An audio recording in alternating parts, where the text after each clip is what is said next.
Every year, the world observes International Day of Education on January the 24th to identify and proffer solutions to the challenges in the education sector globally.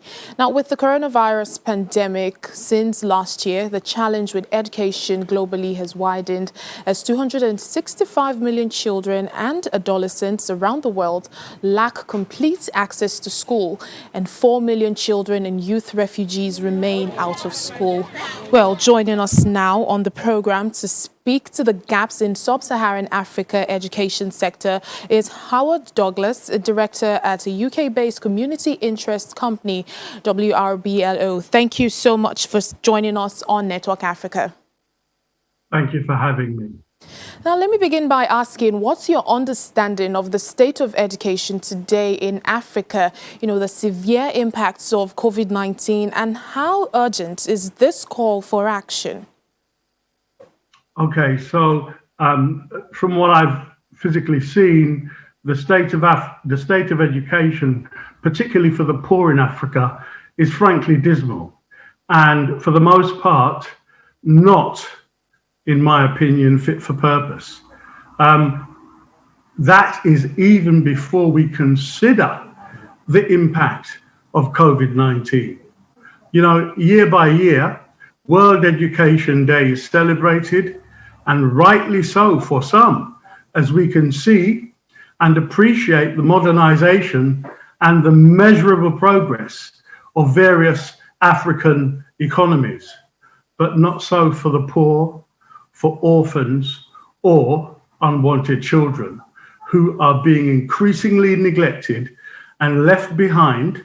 COVID-19, in fact, may actually be a catalyst that draws our attention and a call to action to the way we discriminate against those, particularly at ground zero of poverty. Now, what would you say are the possible solutions to these challenges that you've highlighted?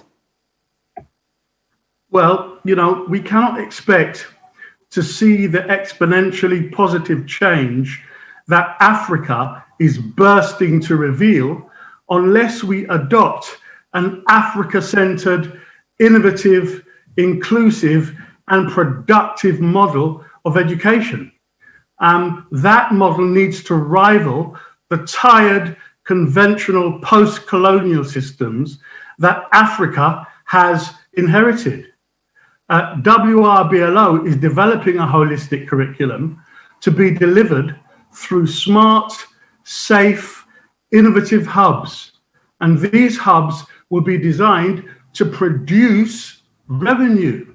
And by that token, children can be incentivized and appropriately rewarded during the precious cycle of child development and set on their chosen path to eventually become productive adult citizens within their specialisms, whether they be academic, vocational, digital, agricultural, or indeed entrepreneurial.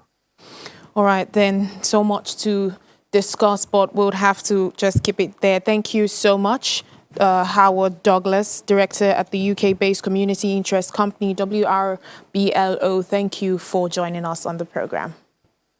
You're welcome. Thank you for having me.